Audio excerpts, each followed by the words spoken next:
ओम नमो भगवते वासुदेवाय। ओम नमो भगवते वासुदेवाय। ओम नमो भगवते वासुदेवाय। नारायणं नमस्कृतं नरं चैव नरोत्तमं देवीं सरस्वतीं व्यासं ततो जयमुदीरयेत्। नष्टप्रायेषु अभद्रेषु नित्यं भागवत सेवया। भागवतेरुत्तमश्लोके भक्तिर्भवति नैष्ठकी। मुखं करोति वाचालं पङ्गुलङ्घयते गिरिं यत्किपातमहं वन्दे परमानन्दमाधव। श्रीचैतन्यमीश्वरं हरिं तस्मात् जय श्रीकृष्ण चैतन्य प्रभु नित्यानंद श्री अद्वैत गदाधर शिवासादि गौरभक्तवृंद। हरे कृष्ण कृष्ण कृष्ण हरे हरे, हरे राम राम राम हरे हरे। हरे कृष्ण। श्रीमद्भगवद गीता যথাযথ অধ্যায় ৭, ৭ম অধ্যায়, এবং এই অধ্যায় নাম হচ্ছে বিজ্ঞান যোগ। আজকে আমরা ১৯ নম্বর শ্লোক পাঠ করে শুনবো। সবাই পিছিয়ে পিছিয়ে বলবেন হাত জোর করে। বহুনাম জন্মনাম অন্তে জ্ঞানবান মাম প্রপদ্যতে বাসুদেব সর্বম ইতি স মহাত্মা সুদুর্লভ। বহুনাম জন্মনামন্তে জ্ঞানবান মাম প্রপদ্যতে বাসুদেব সর্বমিতি স মহাত্মা সুদুর্লভ। লভ বহুনাম বহু, জন্মনাম জন্মের, অন্তে পরে, জ্ঞানবান আত্মজ্ঞানী, মাম আমাকে, প্রপদ্যতে প্রপত্তি করে, বাসুদেব বাসুদেব, সর্বম সমস্ত, ইতি এভাবে, স সেইরূপ, মহাত্মা মহাপুরুষ, সুদুর্লভ অত্যন্ত দুর্লভ। গীতার গান। ক্রমে ক্রমে জ্ঞানী জন বহু জন্ম পরে, আমারও চরণে শুদ্ধ প্রপত্তি সে করে। বাসুদেবময় তদা জগত দর্শন, দুর্লভ মহাত্মা সেই শাস্ত্রেরও বর্ণন। সবাই আমার পিছিয়ে পিছিয়ে বলুন। বহু জন্মের পর তত্ত্বজ্ঞানী ব্যক্তি আমাকে সর্বকারণের পরম কারণ জেনে, পরম কারণ রূপে জেনে আমার শরণাগত হন। সেই রূপ মহাত্মা অত্যন্ত দুর্লভ। বুঝে গেল? বহু জন্মের পর তত্ত্বজ্ঞানী ব্যক্তি আমাকে সর্বকারণের পরম কারণ রূপে জেনে আমার শরণাগত হন। সেই রূপ মহাত্মা অত্যন্ত দুর্লভ। আমরা এই এক জন্ম পাইনি, আমরা অনেক অনেক জন্ম কাটিয়ে এসেছি, বহু বহু জন্ম। সেজন্য শাস্ত্রে বলছে জলজ নবলক্ষানি, ৯ লক্ষ প্রকারের জলজ জীব হয়েছি আমরা। স্থাবর লক্ষবিংশতি, এই যে পাহাড় পর্বত গাছপালা মিলিয়ে ২০ লক্ষ প্রকারের আছে। কৃমায় রুদ্রা সংখ্যানাম। তো কৃমিকীট আছে 11 লক্ষ প্রকারের। 30 লক্ষ পশব, 30 লক্ষ প্রকারের পশু আছে। আর 4 লক্ষানি মানব, আর 4 লক্ষ প্রকারের মানুষ।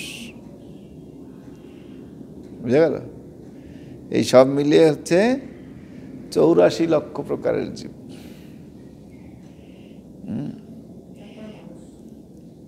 80 লক্ষের পরে মানুষ, 80 লক্ষ হয়ে গেল, তারপর 4 লক্ষ মানুষ। তা 4 লক্ষের মধ্যে কোথায় আফ্রিকায় কতবার জন্মগ্রহণ করছেন জানেন? হ্যাঁ, যারা মানুষ কিন্তু তাদের মান এবং হুঁশ এই দুটোই নাই। হ্যাঁ, সেই জন্য বলছে বহু বহু জন্মের পরে কোনো এক ব্যক্তি ভগবানকে জানে। কৃষ্ণ হচ্ছেন পরমেশ্বর ভগবান। এই যে জন্মটা, এটা হচ্ছে দুর্লভ জন্ম। বুঝতে পারছেন? জানে কি, বহু বহু জন্মের পর তত্ত্বজ্ঞানী ব্যক্তি আমাকে সর্বকারণের পরম কারণ রূপে জেনে আমার শরণাগত জানতে হবে এবং তার শরণাগত হবে। তা আমরা তো জানিই না কৃষ্ণ ভগবানকে। জানে কেউ? হ্যাঁ, সাধারণ মানুষ জানেই না ভগবানকে। যারা এত শাস্ত্রগ্রন্থ পড়েছে তারা একটু কিছু জানে হয়তো বা, যে না কৃষ্ণ হচ্ছেন ভগবান, কৃষ্ণাস্তু ভগবান সব। কিন্তু সাধারণ মানুষেরা ভগবানের ধারেও নেই, কাছেও নেই। হ্যাঁ, কালী, দুর্গা, মনসা, শিব এরা সব ভগবান। हम ভগবান, তু ভগবান, সব ভগবান।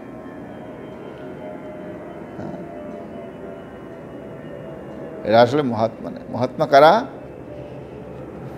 মহাত্মাকে যিনি পরমেশ্বর ভগবানকে জানেন যে তিনি হচ্ছেন সর্বকারণের পরম কারণ। কৃষ্ণকে পরমেশ্বর ভগবান জানেন এবং জানেন যে উনি হচ্ছেন সব কিছুর কারণ। তিনি হচ্ছেন মহাত্মা। হয়ে গেল? মহাত্মাকে মহাত্মা গান্ধী।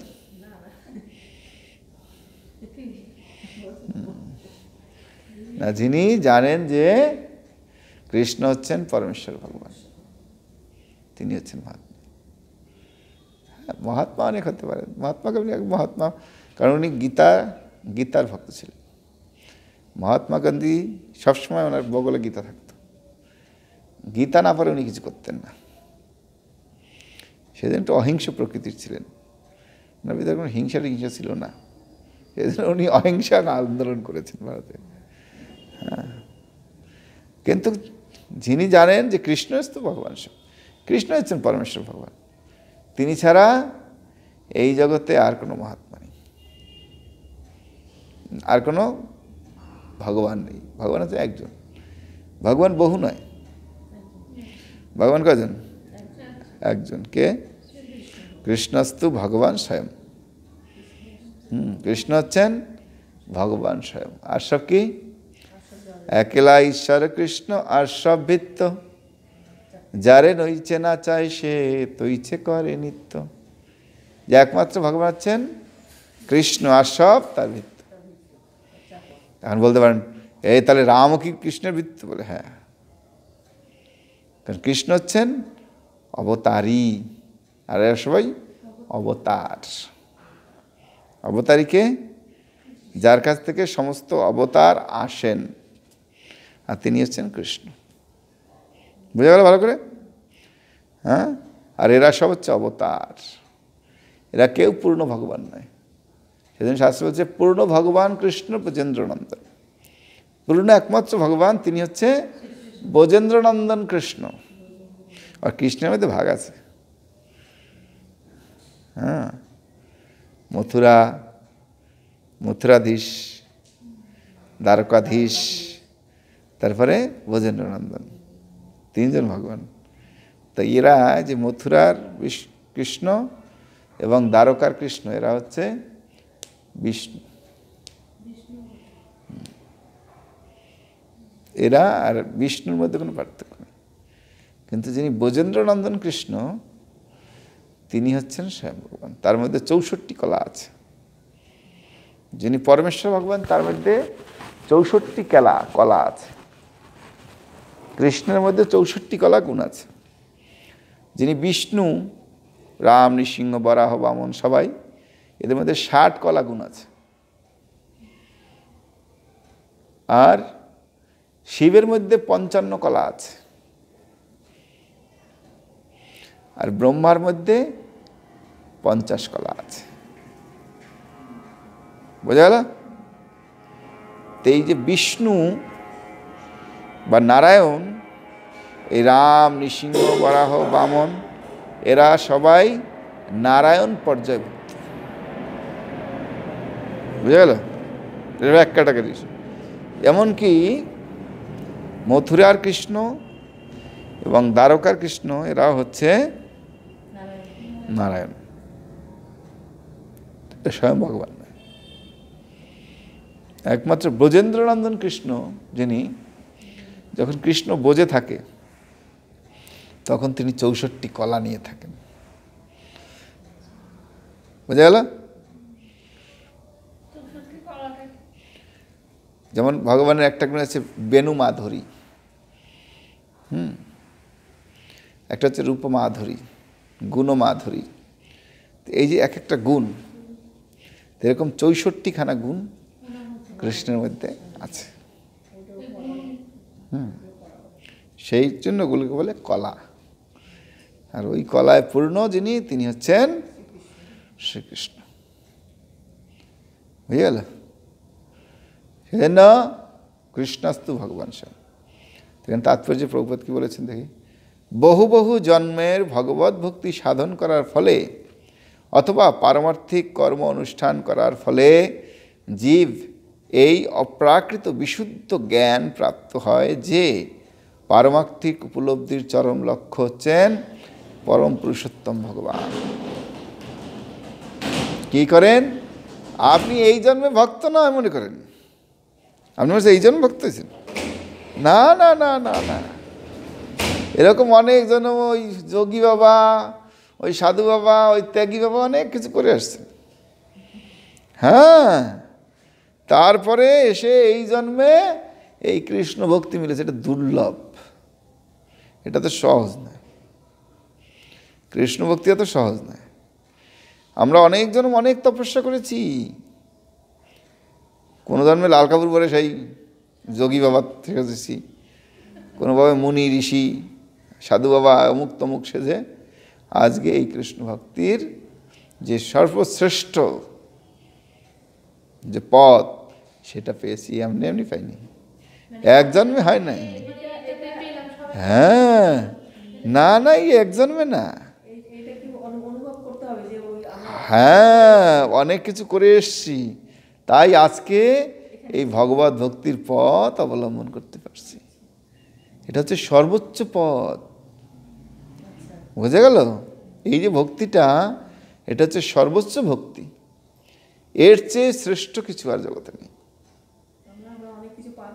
হ্যাঁ, এই জন্য তো বলছে প্রভুপাদ যে বহু বহু জন্মে ভগবত ভক্তি সাধন করার ফলে অথবা পারমার্থিক কর্ম অনুষ্ঠান করার ফলে জীব এই অপ্রাকৃত বিশুদ্ধ জ্ঞান প্রাপ্ত হয় যে পারমার্থিক উপলব্ধির চরম লক্ষ্য হচ্ছে পরমেশ্বর পরম পুরুষোত্তম ভগবান।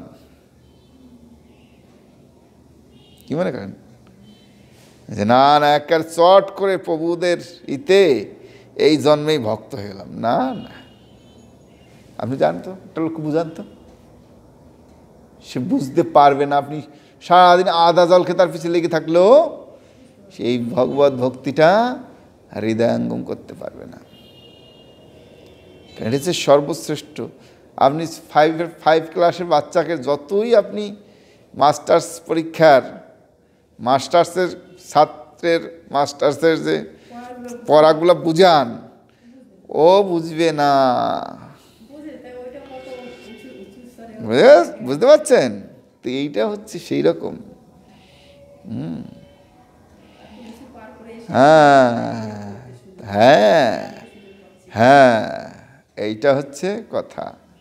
পারমার্থিক উপলব্ধির প্রারম্ভিক স্তরে সাধক যখন ভোগাসক্তির জড়বন্ধন নিবৃত্তি করার চেষ্টা করেন, তখন তার প্রবৃত্তি কিছুটা নির্বিশেষবাদীদের প্রতি আকৃষ্ট থাকে। কিন্তু ক্রমে ক্রমে তিনি যখন উন্নতি লাভ করেন, তখন তিনি বুঝতে পারেন যে পারমার্থিক জীবনের অপ্রাকৃত ক্রিয়াকর্ম হচ্ছে এবং তাকে বলা হয় ভক্তিযোগ। এটি বুঝতে পেরে তিনি পরম পুরুষোত্তম ভগবান শ্রীকৃষ্ণের প্রতি অনুরক্ত হন এবং তার শ্রীচরণ কমলে আত্মনিবেদন করেন। এই অবস্থায় তিনি বুঝতে পারেন যে ভগবান শ্রীকৃষ্ণের কৃপাই হচ্ছে সর্বস্ব।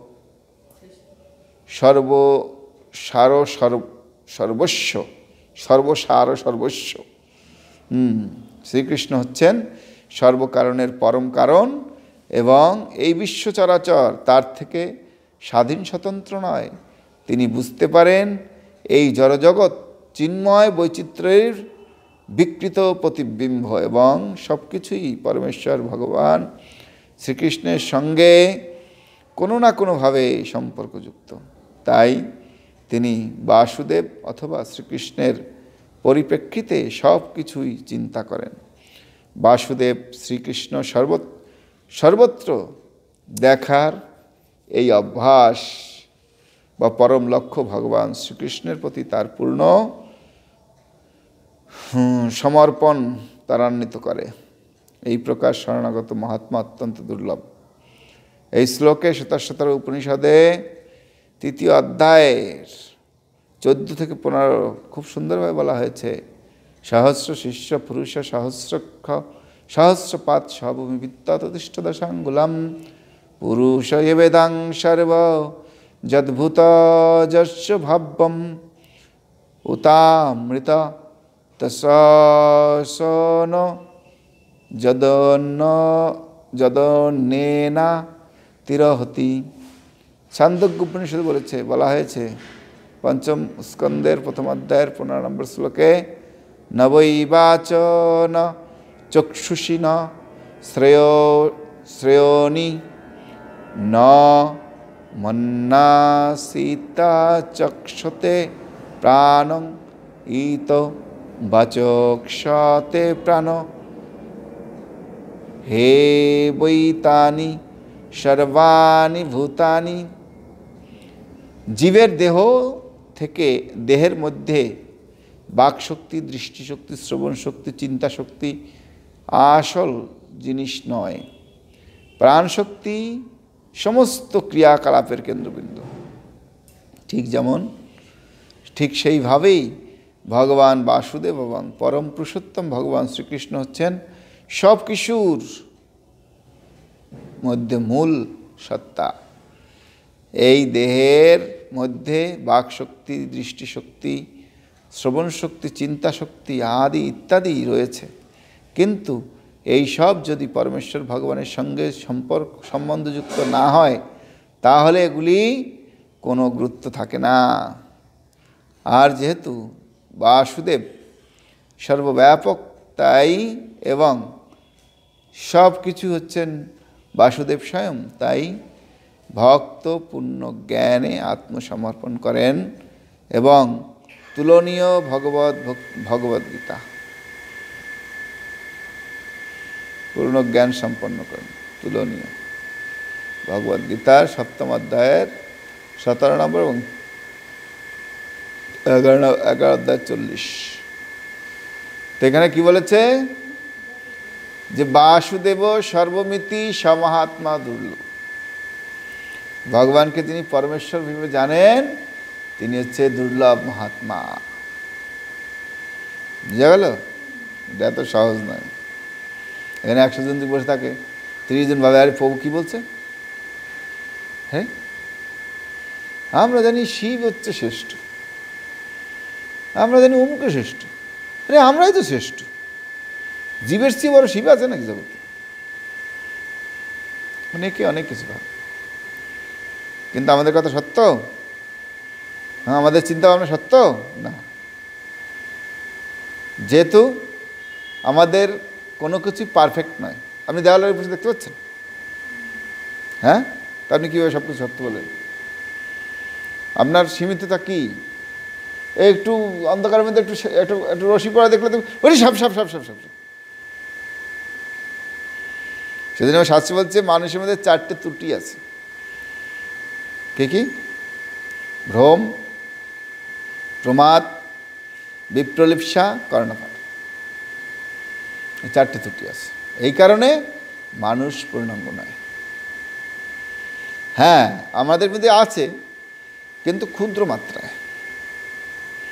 ভগবান হচ্ছেন সমুদ্র, আর সমুদ্র থেকে 1 গ্লাস জল নেন, তা কি গ্লাসটাকে সমুদ্র বলবে?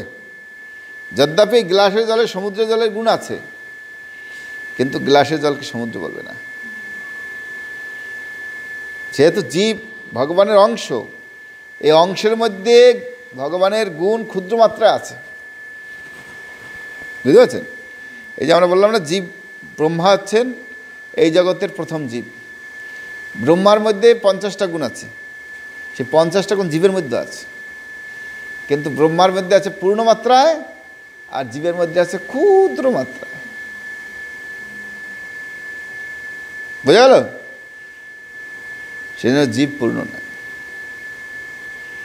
পূর্ণকে? পূর্ণ হচ্ছে ভগবান। তাই সেই ভগবানের আরাধনা করতে হবে। সেজন্য শাস্ত্র বলছে আরাধনা নাম সর্বেশম বিষ্ণু আরাধনা পরম। ভগবান শ্রীকৃষ্ণের আরাধনা বা শ্রী বিষ্ণুর আরাধনা হচ্ছে পরম আরাধনা। তাই তার আরাধনায় যুক্ত হতে হবে, তার ভক্ত হতে হবে। তার ভক্ত হয়ে যখন আমরা ভক্তিমূলক সেবায় যুক্ত হয়ে ভগবানের সেবা, পূজা এবং তার শ্রদ্ধা ভক্তিতে কাজে লাগবো, তখন আমাদের জীবনটা জীবিত সার্থক হবে। নাহলে কী হবে? আমরা বলি এই জগতে ভালো থাকাটাই সবচেয়ে শ্রেষ্ঠ। এবারে কি আছে কে দেখছে? এবারে কি আছে কে দেখছে? তা আমরা মরবো তো, তা মরবো কেন? তাহলে তো বেঁচেই থাকতে পারি। এই জগৎটাই যদি সব কিছু হয়, তাহলে তো আমাদের মৃত্যু নাই, তাহলে তো কারো জন্ম নাই। তাহলে জন্মর মৃত্যু থাকে, ধনী দরিদ্রতা থাকে। দেখবেন জন্মের সঙ্গে সঙ্গে কেউ একেবারে রাস্তায়, আজকে শীতের দিনে জন্মগ্রহণ করছে, একটা কাঁথা কেনার তার পয়সা নেই, সে কষ্ট করে আসতো, সেখানে ভোগ করছে না কষ্ট। আবার দেখবেন এই শীতের মধ্যে সে জন্ম করছে জাজিম, মানে হওয়ার সঙ্গে সঙ্গে জাজিম টাজিমের মধ্যে পুরো শুয়ে আছে গরমে। হ্যাঁ, গরম ঘরে, সেখানে কুলার কি এয়ার কুলার লাগানো আছে। কেন হচ্ছে? কেন হয়? যেহেতু পাপ পুণ্যের ব্যাপার আছে, কর্মফলের ব্যাপার আছে। তাই কারো কর্ম অনুযায়ী সে গরিব ঘরে জন্মগ্রহণ করছে এবং কারো কর্ম অনুযায়ী সে ধনী ঘরে জন্ম করছে। এটা কি কখনো কেউ মিথ্যা করতে পারবে? জন্ম মৃত্যুটাকে মিথ্যা করতে পারবে? যদি এই জগতে সব কিছু হলো, তাহলে জন্ম কিসের? তাহলে মৃত্যু কিসের? তাহলে আমি মরবো না, আমার জন্ম হবে না? না, মরতে সবাই কি হবে? জন্মিলে মরিতে হইবে। এইটা যেমন সত্য, ভগবানের সত্য। কারণ এই পৃথিবীটা এমনি এমনি চলছে না, কেউ চালাচ্ছে বলে চলছে। আমরা যদি সবাই সম্পূর্ণই হলাম, তাহলে দেখবেন অনেকে বাচ্চা উৎপাদন করতে পারছে না। পারছে? হয় না? কত ডাক্তার, কত ঔষধ, কত ফার্মেসি, কত কোটি কোটি লক্ষ লক্ষ টাকা খরচা করেও সে একটা সন্তান পৃথিবীতে আনতে পারে না। কেন? কেন? সে পূর্ণ নয়। আমাদের সব কিছুতেই ভগবানকে নির্ভর করে থাকতে হয়। ভগবানের ইচ্ছার ফলেই সব প্রকৃতি করে। ধরেন যদি ভগবান কেউ যদি নিয়ন্ত্রণ না থাকতো, কেউ যদি নিয়ন্ত্রণ না থাকতো প্রকৃতির, তাহলে সবসময় শীত থাকতো, নাহলে সবসময় গ্রীষ্ম থাকতো। না, একরকমই শীত থাকবে, একরকমই গ্রীষ্ম থাকবে, কখনো বাড়ছে, কখনো কমছে, কখনো এই করছে, কখনো সেই করছে। কে করছে? কেউ না কেউ পরিচালনা করছে। এমনি এমনি তো আর কোনো কিছু হয় না। হ্যাঁ, আপনার বাড়ি ফ্যানটা আছে, ফ্যানটা কি এমনি এমনি চলছে? আপনি সুইচ না দেন, হ্যাঁ।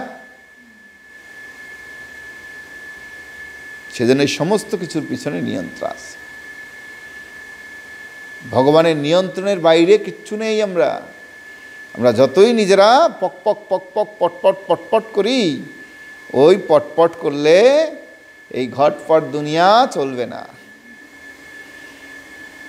সেজন্য সব কিছুর নিয়ন্ত্রণ হচ্ছেন ভগবান, তাই ভগবানকে বিশ্বাস করতে হবে। দেখুন এই জগতে যত নাস্তিক আছে তারা শান্তিতে নেই। শান্তিতে আছে, সুখে আছে, কিন্তু কারা সুখী? যারা ভগবত বিশ্বাসী, তাদের কোনো কিছু শোকও নাই, কোনো কিছু দুঃখ নেই। তাহলে কেন আমি ভগবানকে মানব না? আরে সব কিছু ছেড়ে দেন, ভগবান নাই, কিচ্ছু নাই, তারপরও যখন ভগবানকে মানছি আমরা শান্তিতে পাচ্ছি। হ্যাঁ, আর যারা ভগবানকে মানছে না তারা শান্তি পাচ্ছে না। আরে কী হবে, কী হয়, কী বুঝতে পারছি না। মরবো নাকি মরবো না, না মরলে কোথায় যাব, এ মরলে কী হবে? হ্যাঁ, আমি এরকম হাঁটছি, চলছি, খাচ্ছি, দাচ্ছি, মরলে কী হবে? আরে মরলে কোথায় যাব? কারণ সে ভগবান বিশ্বাস করে না, তার ফলে তার চিন্তা ভাবনার কোনো ঠিক নেই। পাগলের মতো, পাগলের যেমন দিন রাতের ঠিক নেই, সেরকম ওই যারা ভগবত বিশ্বাসী নয় তারাও এরকম পাগলের মতো। তো পাগলময় জীবন যাপন কেন করব? একবার প্রভুপাদকে এয়ারপোর্টে ধরছে এক বিদেশি, বলছে মহারাজ আপনি এত কিছু কষ্ট করলেন, কষ্ট করে সাধু হলেন, যদি মৃত্যুর সময় বুঝতে পারলেন বা জানলেন যে ভক্তি টক্তি কিছুই নেই, ভগবান বলতে কিছুই নেই, তাহলে আপনি কী করবেন? বলবে এটা শোনো আমার কথা, এই আমরা ভগবত করছি, নাচছি, গাইছি, ভালো মন্দ খাচ্ছি, বিভিন্ন দেশে ঘুরে বেড়াচ্ছি, এই সেই করছি। হ্যাঁ, তুমি যদি মনে করো তুমি মৃত্যুর সময় জানতে পারলে যে ভগবান আছে, তখন কি করবে?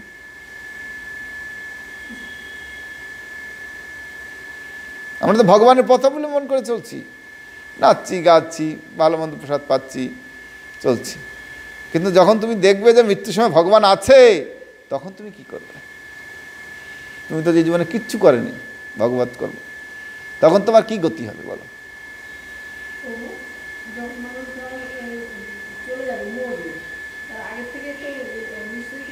অবশ্যই দেখুন, মৃত্যুর আগে মানুষকে ভগবান সিগন্যাল দেয়। প্রথমে দাঁত পড়ে, তারপরে চুল পাকে, চোখে ছানি হয়, কানে বন্ধ হয়ে যায়, তারপর একদিন হার্ট অ্যাটাক হয়, তারপরে একবার, দুইবার, তিনবারে গেলে আর থাকে না। এগুলো কি? এগুলো সিগন্যাল দিচ্ছে ভগবান, এখনো শুধরা, এখনো ভালো হ, আরে আমার নাম গান কর। মানুষ কি মনে করে, ওর ওখানে কি হবে? হ্যাঁ, এত কিছু তো করলাম, তাইলে এটা হলো কেন? হ্যাঁ,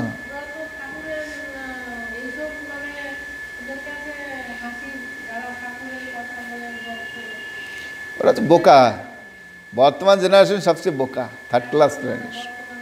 হ্যাঁ, এরা কোনো কিছু নিয়ে রিসার্চ করে না। আমরা তো বলি রিসার্চ করো, গীতাটা নিয়ে রিসার্চ করো না, ভগবত ভক্তিটা নিয়ে রিসার্চ করো। আমরা কেন এসেছি? আমরা কি এই জেনারেশন বাইরে? বা এখন যারা ভক্ত আছে তারা কি এই জেনারেশন বাইরে? হ্যাঁ, যারা চিন্তাশীল তারা ঠিক ভক্ত হচ্ছে। যারা চিন্তাশীল নয়, যারা মনে করে আইলাম, খাইলাম, গেলাম, যা হবে হবে, তাদের জীবনে আর কিছু হবে না। না সুখং না পরম গতি, না সুখ লাভ করবে না পরম গতি লাভ করবে। দেখুন তাদের জীবনে, দেখুন আগের জেনারেশনে মানুষ ভক্তি করছে, ভগবানের সেবা করছে। হ্যাঁ, মহিলারা ঘরে থাকতো, বিয়ে শাদী থাকতো, এক বিয়ে জীবন কাটিয়ে দিত। এখন কি হচ্ছে? যেমন ভক্তি করে না, ওর বউ ওর সঙ্গে যাচ্ছে, ওর বউ ওর সঙ্গে যাচ্ছে, ও ঠিকমতো চালাতে পারছে না, ও দুদিন পরে সুসাইড করে মরছে। এই হচ্ছে ভগবত ভক্তি না করার ফলটা কি পাচ্ছে? প্রশান্তি, কি শেষ, তার জীবন, তার ভবিষ্যৎ সব শেষ ভগবত ভক্তি না করার কারণে। আর ভগবত ভক্তি করতো তো সবাই ভগবত বিশ্বাসী হতো, কেউ খারাপ কাজ করতে পারতো না, কেউ অন্যরকম পথ করতে পারতো না। হ্যাঁ, হ্যাঁ,